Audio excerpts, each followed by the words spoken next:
Hello friends, मैं शांति स्वरूप आपके अपने यूट्यूब चैनल स्टडी मोशन में आपका स्वागत करता हूं।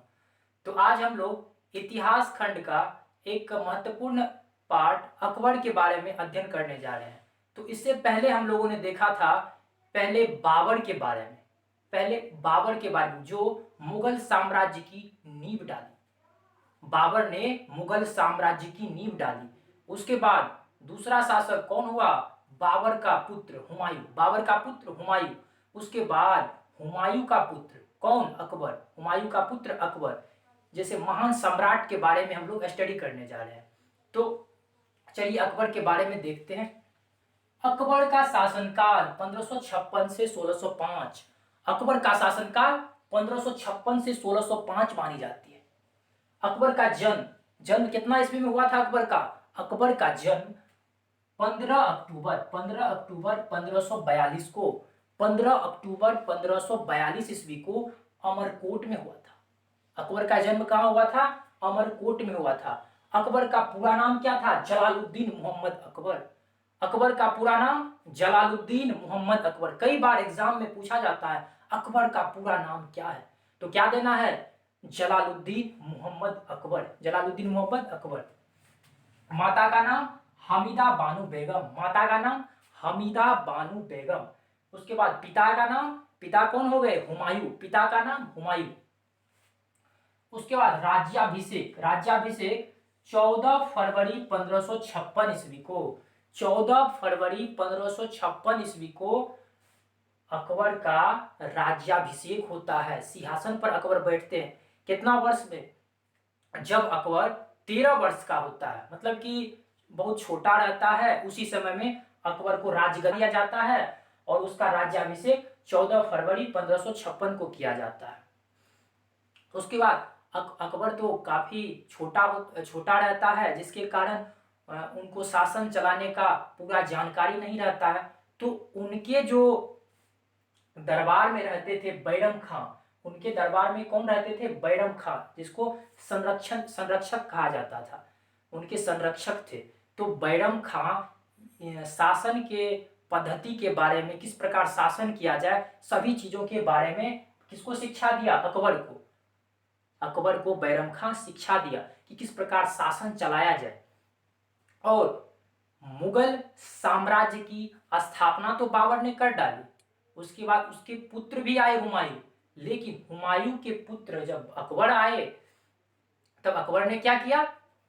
अकबर 13 वर्ष जब अकबर का हुआ, तो 13 वर्ष के बाद राज्याभिषेक किया।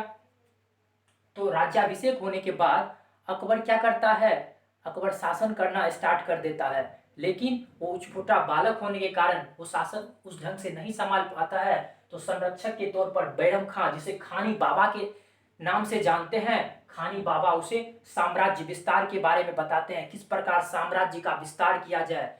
तो अकबर ने सैनिकों की एक टोली बना करके साम्राज्य को, पहले साम्राज्य विस्तार किया, उसके बाद उस पर अपना अधिकार कर लिया। पहले क्या होता था कि अकबर जब आए, तो अकबर के समय में मुगल को जो था चारों तरफ से राजा खदेड़ देता था। अच्छे ढंग से मुगल वंश का शासन होने नहीं देता था। चारों साइड से राजा सब खदेड़ देता था।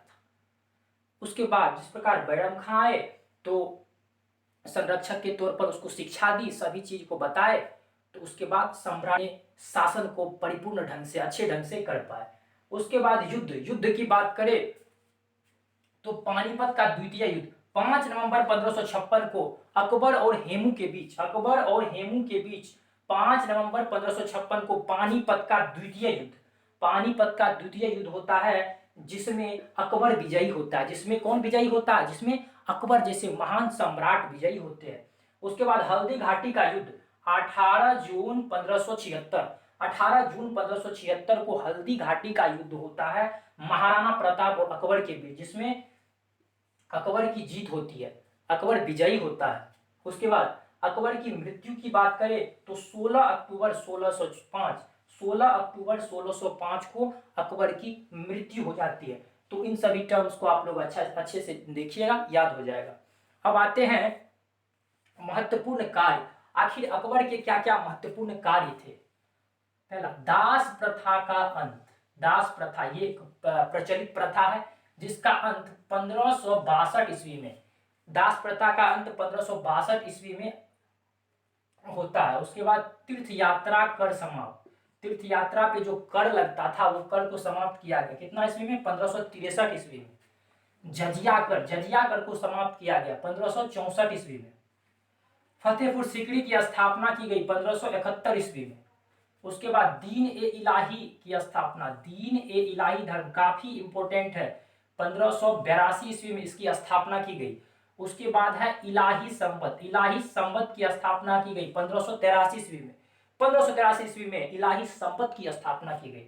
उसके बाद इसके दरबार में प्रमुख संगीतकार, अकबर के दरबार में प्रमुख संगीतकार तानसेन हुए, तानसेन जो अकबर के दरबार के प्रमुख संगीतकार के नाम से जाने जाते थे। प्रसिद्ध चित्रकार, अगर क्वेश्चन में आए कि अकबर के दरबार के प्रमुख चित्रकार कौन थे तो अब्दुल समद, अब्दुल समद नाम का जो एक व्यक्ति था जो अकबर के दरबार के प्रसिद्ध चित्रकार हुए। उसके बाद शासन प्रणाली की बात करें तो अकबर के शासनकाल में मनसबदारी प्रथा, मनसबदारी प्रथा प्रचलित प्रथा है जो थी, ठीक। उसके बाद ग्रंथ की बात करें तो अकबरनामा, कौन सा ग्रंथ, अकबरनामा। जैसे बाबर में पढ़े थे बाबरनामा, हुमायूं में पढ़े थे हुमायूंनामा, उसी तरह अकबर में पढ़ेंगे अकबरनामा। अकबरनामा में क्या था, किस प्रकार अकबर ने अपने साम्राज्य का विस्तार किया, उन सभी के बारे में, किस प्रकार शासन किया, सभी के बारे में किसमें वर्णन है, अकबरनामा में वर्णन है। ये क्या है, ग्रंथ है। उसके बाद चार बाग बनाने की परंपरा, चार बाग बनाने की परंपरा किसके शासनकाल में, अकबर के शासनकाल में शुरू हुई। हिंदी साहित्य का स्वर्ण युग किसे कहा जाता है, अकबर के शासनकाल को। अकबर के शासनकाल को क्या कहा जाता है, हिंदी साहित्य का स्वर्ण काल कहा जाता है। जितना भी हिंदी साहित्य के कवि हुए इसी शासनकाल में, इसी के बीच सभी कवि बड़ा, तो इसे क्या कहा जाता है, हिंदी साहित्य का स्वर्ण युग, स्वर्ण युग के नाम से जाना जाता है। उसके बाद वाद्य यंत्र की बात करें, कौन सा वो यंत्र बजाते थे तो वो नक्कारा, जिसे नगारा भी कहते हैं, तो ये वाद्य यंत्र अकबर जैसे महान सम्राट बजाते थे।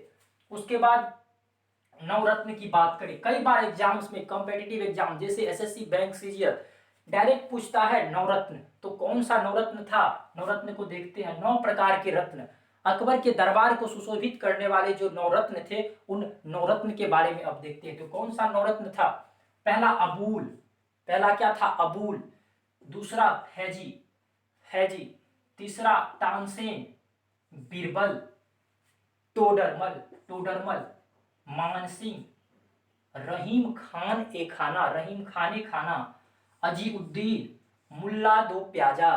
कई बार एग्जाम में पूछा गया है कि मुल्ला दो प्याजा क्या है, तो ये अकबर के दरबार को सुशोभित करने वाले नवरत्न है। फिर कई बार ये भी पूछा गया है कि टोडरमल कौन है, तो अकबर के दरबार को सुशोभित करने वाले कौन सी है, नवरत्न है। तो अभी नवरत्न को देखा। अब स्थापत्य कला की बात आती है, तो स्थापत्य कला में बुलंद दरवाजा का निर्माण, बुलंद दरवाजा का निर्माण, हुमायूं का मकबरा, हुमायूं का मकबरा, लाल किला जो कि आगरा में है, पंचमहल, शाही महल, इन सभी स्थापत्य कला किसके शासनकाल में, अकबर के शासनकाल में इन सभी स्थापत्य कला का निर्माण हुआ। तो अकबर के बारे में हम लोगों ने देखा कि जन्म, पूरा नाम, माता पिता, राज्याभिषेक किस प्रकार हुआ, इसके जो शिक्षक थे अब्दुल लतीफ ईरानी, इनको शिक्षा दीक्षा का सारा चीज बताए कि किस प्रकार साम्राज्य के बारे में हल्का फुल्का जो जानकारी था वो दिए। उसके बाद इसका विशेष जानकारी जो है बैरम खां, जिसे खानी बाबा कहा जाता है, उन्होंने बताया। महत्वपूर्ण कार्य देख लिए। उसके बाद बाबर नामा नहीं, अकबर नामा, अकबर का ग्रंथ क्या था, अकबर नामा, अकबर नामा के बारे में देखिए। उसके बाद नवरत्न के बारे में देखिए, स्थापत्य कला के बारे में देखिए। तो दोस्तों ये वीडियो उम्मीद करता हूं कि आप लोगों को काफी अच्छा लगा होगा। हमारे यूट्यूब चैनल स्टडी मोशन पे करंट अफेयर्स का, डेली करंट अफेयर्स का वीडियो जारी किया जाता है।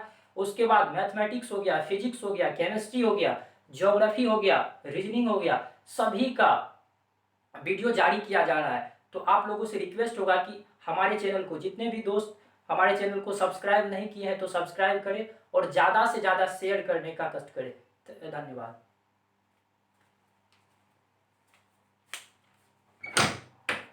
एक मिनट के भाग ले।